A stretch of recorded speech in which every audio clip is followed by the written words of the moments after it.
Egypt, one of the world's oldest civilizations, where organized society began more than 5,000 years ago. Its lifeline, the Nile, remains the most famous river on Earth.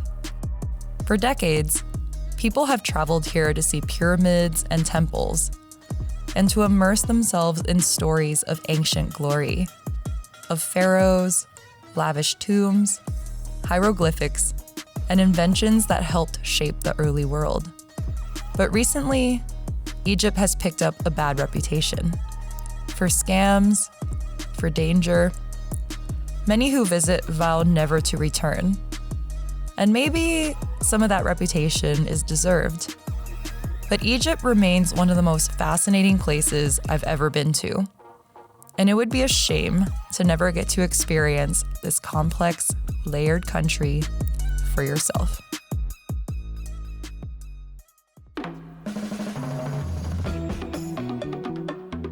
Cairo, Egypt's capital, is the largest city in the Arab world, home to over 23 million people.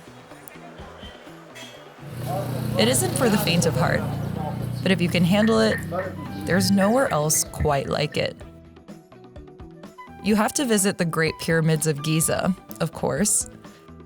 Built more than 4,500 years ago, they are the most powerful symbols of ancient Egyptian civilization. Maybe you'll even get to ride a camel. But there's also much more to the city. Places where it truly feels like you're traveling back in time. And Islamic Cairo is a good place to start. Founded in 969 CE, it's the oldest surviving core of modern Cairo, featuring the densest concentration of medieval Islamic architecture in the world.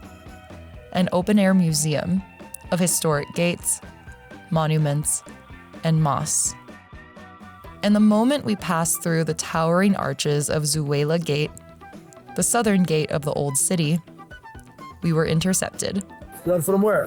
From USA. God bless Egypt. I work with tourism. Yeah. That's why I know and I read your mind and I know what you do. Meet Mohammed, Hi. our guide for the day. We just found him wandering the streets of Old Cairo, and he's going to be showing us around the neighborhood and showing us some food as well. And we love America and we love Brazilian, and I hope you enjoy my company. I want you, when you go back home, you send all tourists to come to my Egypt. Egypt, the more safe country. We say, welcome to anybody, come to Egypt. All right, let's go. No time to waste. Muhammad leads us straight into the Mosque Madrasa within the Sultan Al-Ghuri complex. Built in the early 1500s by the last powerful Mamluk Sultan of Egypt, just before the Ottoman conquest. A final architectural statement before an empire fell. From here, we head up.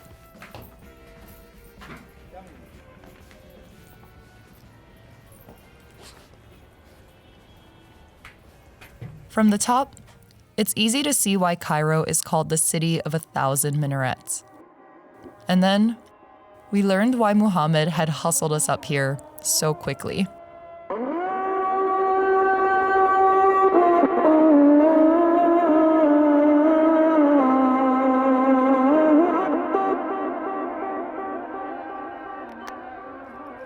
Five times a day, from loudspeakers of mosques across Cairo, comes a wave of layered sound. The call to prayer.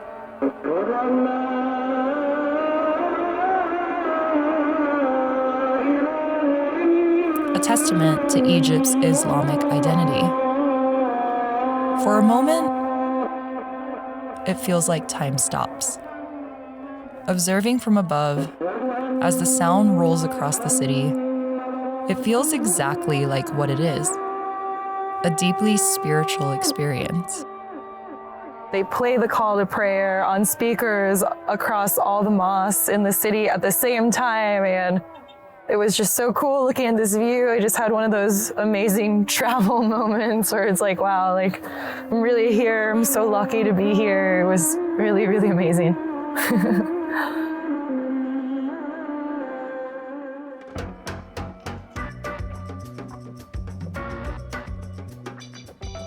If we had any doubts about Muhammad as our guide, they were gone after the call to prayer.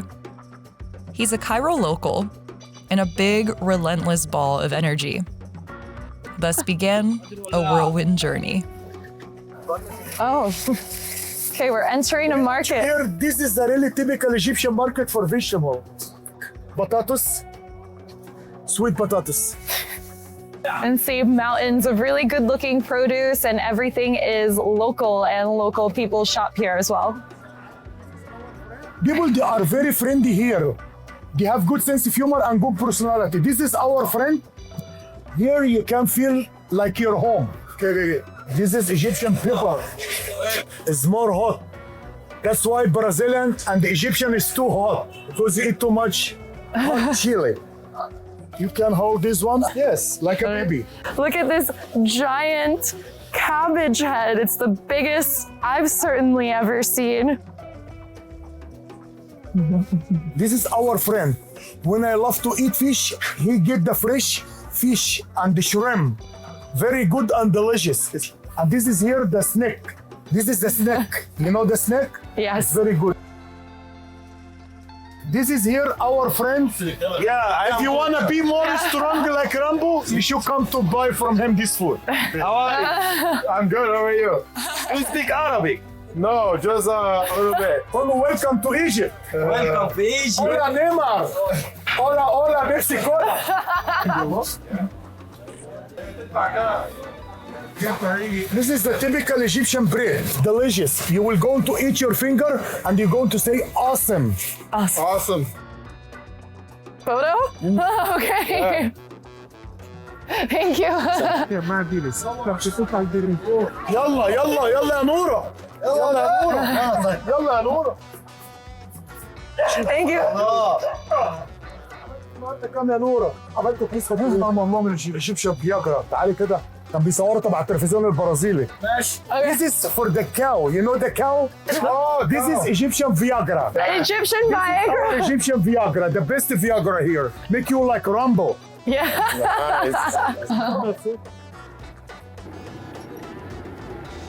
So we've stopped to get some typical Egyptian falafel. You can see them making it right behind me. Egyptian falafel is a little different. It's made with fava beans instead of chickpeas.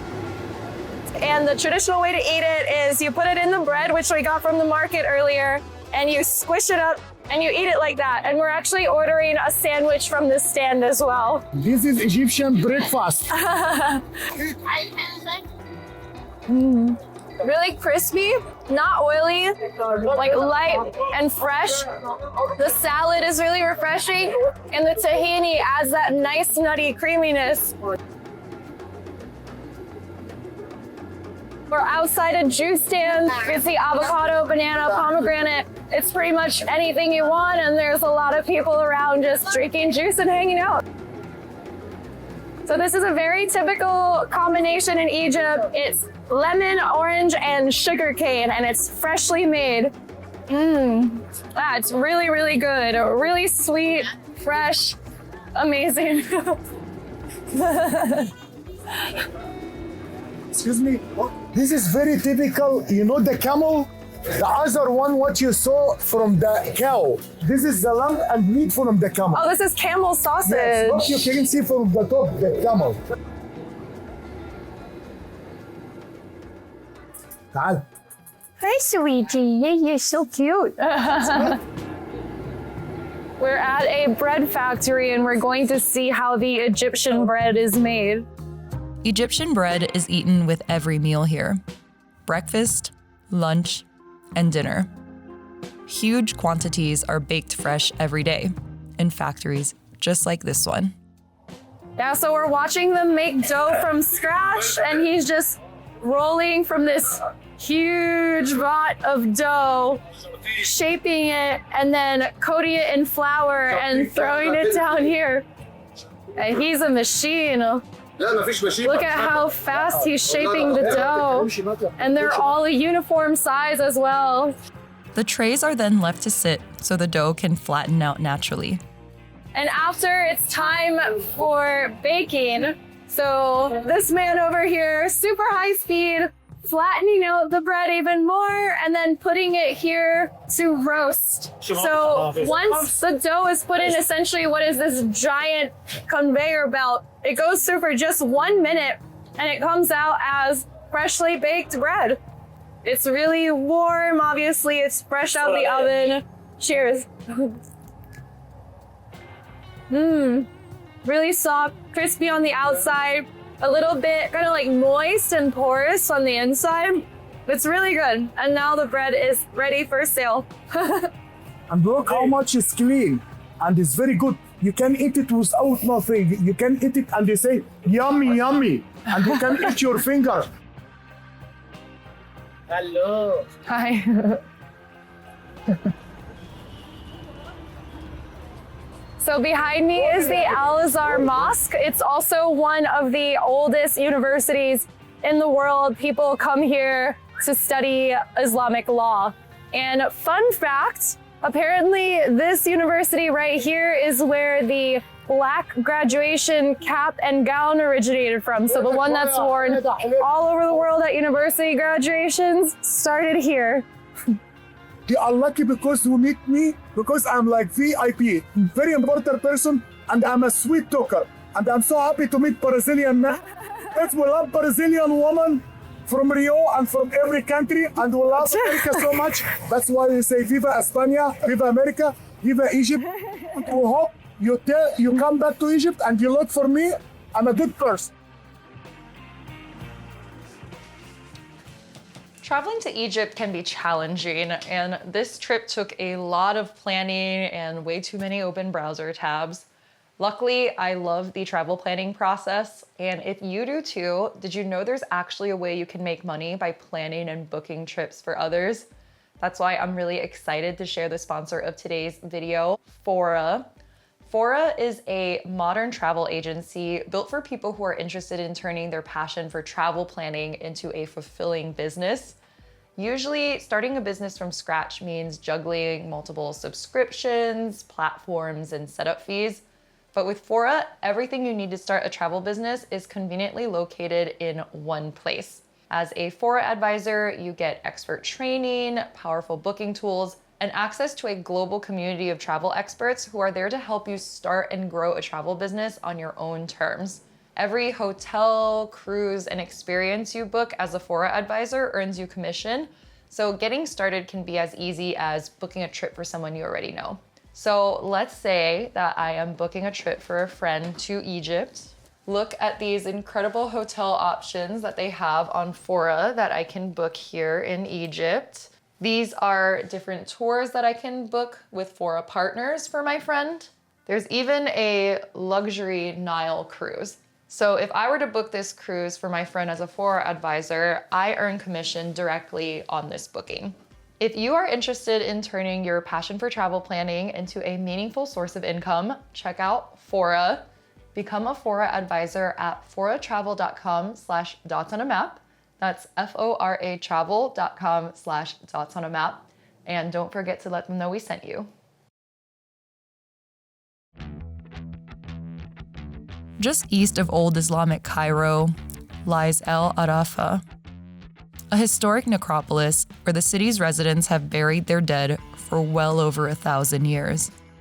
It stretches for miles, not as a single cemetery, but a vast chain of funerary complexes developed over centuries, filled with grand mausoleums, tombs, mosques, and schools. The skyline is dotted with dramatic domes and slender minarets, some of the finest surviving examples of late medieval Islamic design anywhere on Earth. Today, the area is colloquially known as the City of the Dead, and it is one of the most striking places in all of Cairo. This is an incredible area. Everywhere you look, it's just historic architecture, mosques, old universities, minarets, all with the friendliest locals that we've met so far on our trip to Cairo. Hi. Hi. A lot of Egyptians know the English word welcome, so when we pass by, they say that and everybody waves to us. I've taken a few selfies with a couple of people, and now I am surrounded by children. Kitty. Kitty. Kitty. Ayun, kitty. Yeah, Kitty. Tama sali. Yeah. Silly. Oh. The most striking thing about the City of the Dead is that people live here. One of the many reasons why Cairo can seem like another world. As the city expanded in the mid-20th century, housing didn't keep pace. And gradually, residents began moving in to mausoleums or the built spaces surrounding the tombs.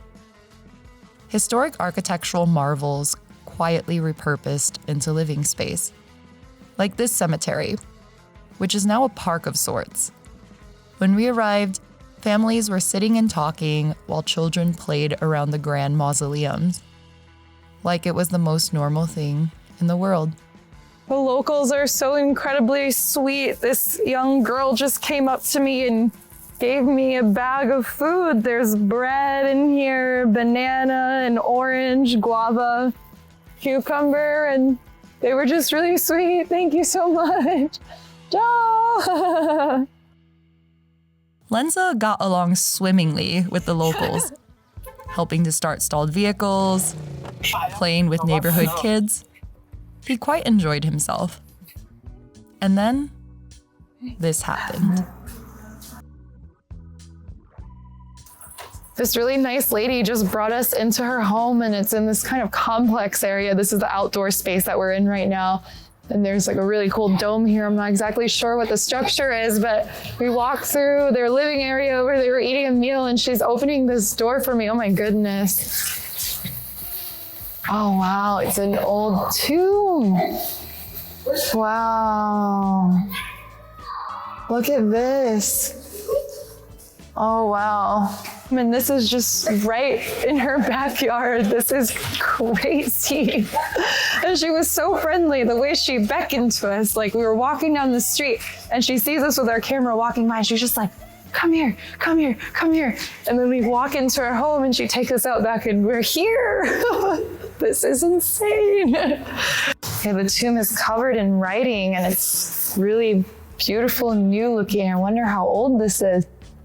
We later learned that this is the mausoleum of Talat Harb, the Egyptian economist often called the father of modern Egyptian economics. In 1920, he founded the first major bank owned and financed by Egyptians, a bold move toward economic independence at a time when much of the country's wealth was controlled by foreign interests. He died in 1941. The family who invited us inside are likely caretakers of the tomb, or perhaps they moved in later, like many others who made their homes here as the city expanded. We weren't able to communicate beyond gestures and smiles, so we'll never really know. Hello. Lenza's teaching these guys how to start a motorcycle. Earlier, the guy was pushing it, trying to get it to start and couldn't do it, but Lenza is figuring it out.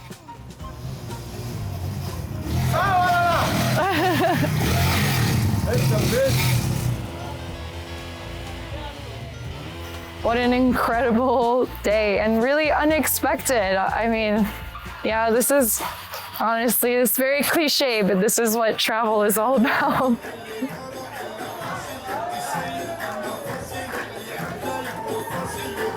How do Egyptians have fun? Apparently, they gather with family and friends at restaurants like this, order heaping piles of meat, listen to music loudly, and do a little dancing. We're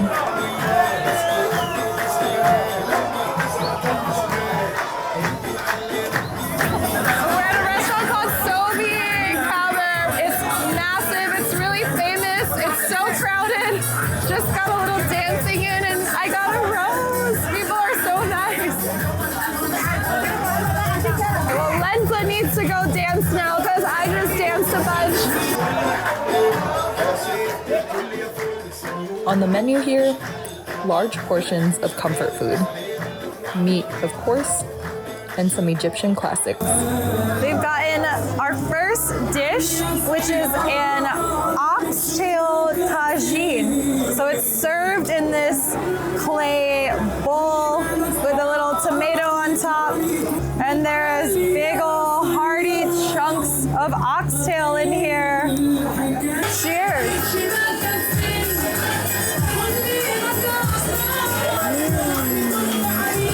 And it's got that kind of tendony texture that oxtail has.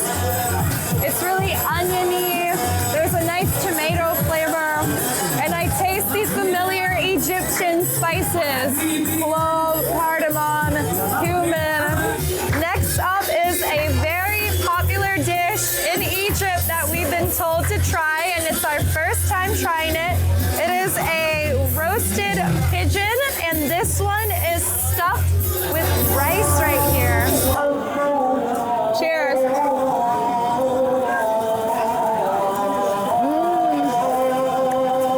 So delicious.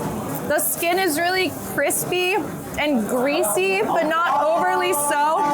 The flavor is a little subtle. There's some spices, but it's mostly just like this nice savoriness. It kind of reminds me of Beijing roast duck a little bit if it had some rice in the middle. Duty calls on the dance floor again. I don't know. People talk a lot of shit about Egypt on the internet, but we had an incredible time and experienced great hospitality throughout our entire trip. And here's the malakia. Yum. The pan is filled with pan-fried garlic and oil, and then they pour the soup in to mix it really well. It's really quite the show, isn't it? Woo! This is a really popular soup here, but it's a leafy green that they mince and make into this soup, and it's kind of this like thick, viscous texture. Like it almost looks a little bit gooey. You can see. Good. Like if you were to blend okra, that would be the texture of this. The garlic is the most dominant flavor, and it's super warm, delicious. I love this. It's really good. Everything is super, super delicious. There's clearly a reason why there's this crazy line out the door. They're crowded like this every day, every night. There's like an hour-and-a-half wait. So we're really lucky to be here and to get in at all.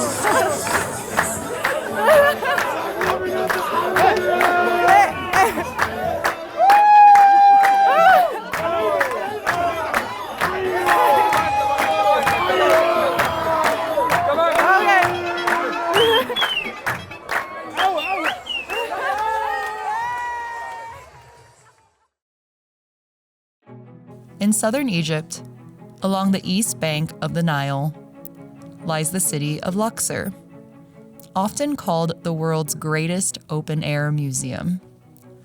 Between 1550 and 1070 BCE, this was an incredibly powerful city. And here stands some of the most extraordinary temples ever built by the ancient Egyptians. Luxor Temple sits right in the heart of modern Luxor, almost blending into the city around it. Just a few kilometers north is Karnak Temple, the largest religious complex ever built in the ancient world, famous for its 134 massive stone columns and towering gateways. Across the river lies the royal burial grounds known as the Valley of the Kings, where some of Egypt's most famous pharaohs were laid to rest. Many of these structures are more than 3,000 years old, yet the massive statues and towering columns stand largely intact. It's hard to imagine that when many of these temples were built, Rome didn't yet exist, and the Greek Parthenon was still more than 1,000 years away.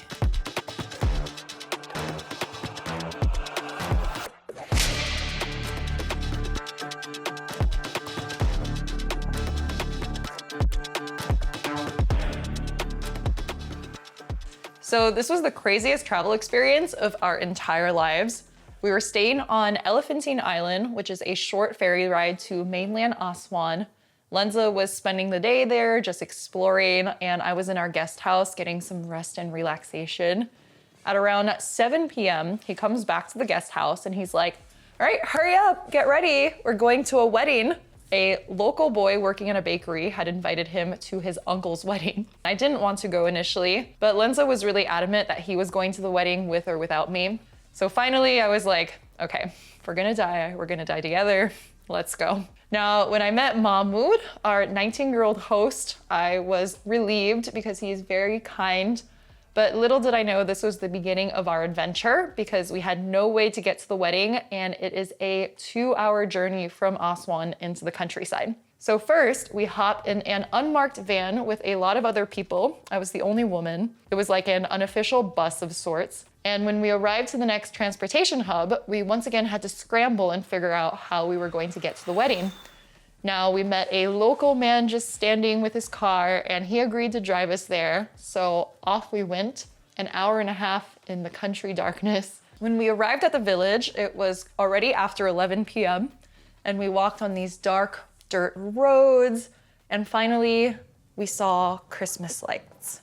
And this is where it all began.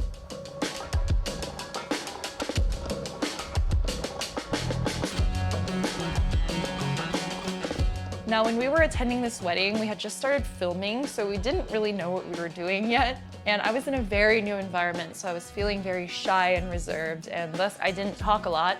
But fortunately, Lenza filmed the entire thing, and we were able to participate in all the festivities. And it was the most unique wedding I've ever been to in my entire life, and probably the most unique wedding I will ever go to in my entire life, for reasons that you will soon see.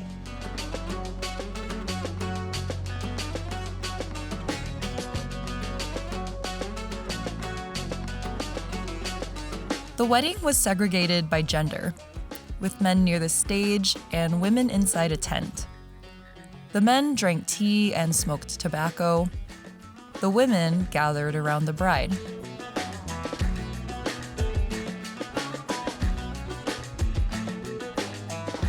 The father of the bride took us under his wing and brought us to both sides of the party. The girls wanted to take pictures with me, a lot of them. And at one point, I ended up getting covered in foam. The boys were curious about me. They don't get to be around women very much. We met the bride and the groom. Then, well after midnight, the real festivities began.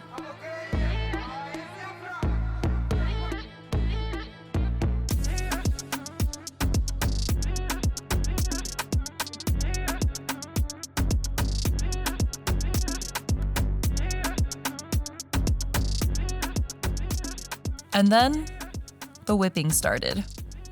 The groom was given a massive bullwhip, and his friends took turns offering him their backs. This tradition is called sira. It is a tribal tradition performed at weddings in northern Sudan and communities in the Nile Valley. The groom does not hold back, and his friends show no signs of pain. It is a representation of bravery, loyalty, and masculinity.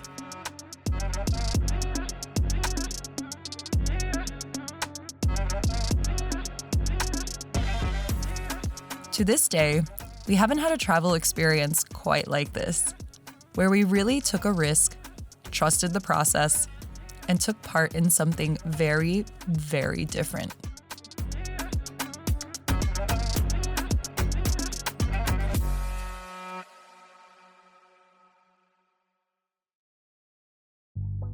If you need a break from the chaos of Egypt's big cities, Aswan is a good choice. It sits at Egypt's southern edge, just before the border with Sudan. Historically, the gateway to Nubia and sub-Saharan Africa. Down here, the Nile feels calmer, and the city, sun-bleached and unhurried. Good morning from Aswan, Egypt. We've been traveling the country for about a week. So today we're taking some much needed R&R. As you can see, we are on a boat and we'll be sailing the Nile with the help of our guide, Mustafa.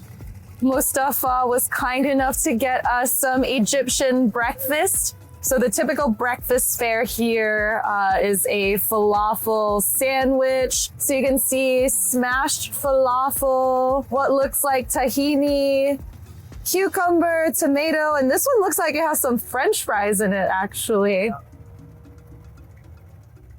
Really good. While sailing through Aswan, you pass temple ruins, hieroglyphics carved into stone, and more signs of ancient civilization. If you take a look at those carvings over there, that is an ancient way of measuring water levels of the Nile.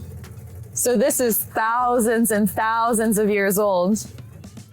The Nile's annual flood was a verdict, determining everything from the food supply to tax rates. Too little water meant famine.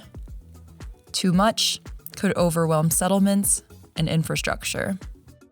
This Nile meter on Elephantine Island dates back to the 7th century CE, but the practice of measuring the Nile goes back over 3,000 years. When your entire civilization is built along one river, knowing it is of the utmost importance. You can see these are carved into the stone, and even though they're thousands of years old, they're still incredibly well preserved.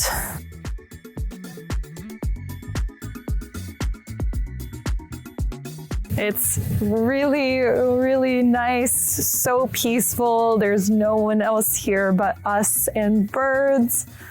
It is amazing. Though Aswan wasn't the economic heart of ancient Egypt, it was central to its grandeur. The temple columns and gateways of Luxor, the king's chamber in the Great Pyramid, towering obelisks and massive statues. The granite that built them came right from here, carved from these quarries, then hauled in massive blocks and carried north up the Nile. We have arrived at Potwad Beach, a very relaxed sand beach here on the banks of the Nile. There's camels. We're gonna go check them out. There's poop everywhere. It doesn't stink though. It doesn't stink though. Hello, camel. La la la la. La la la la la la la la la.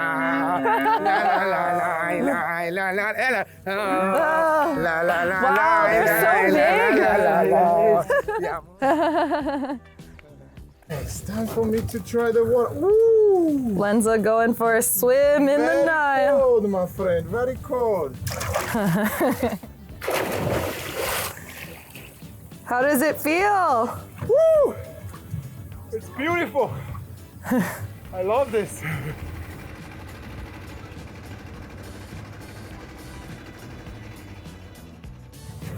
Pulling into a beautiful, colorful Nubian village.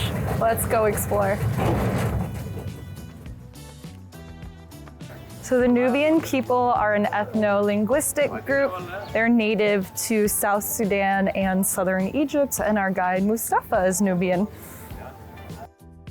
Ooh. The Nubians are one of the oldest indigenous cultures of the Nile Valley, with roots going back 4,000 to 5,000 years. Nubians speak the Nubian language, not Arabic, and the identity is distinct. But this village has now been adapted for tourists, along with all the trappings. So maybe it's not the best representation.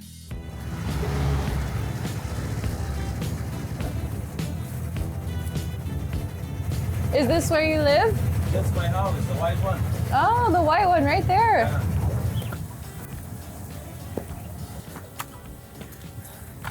We're going to Mustafa's house for some tea.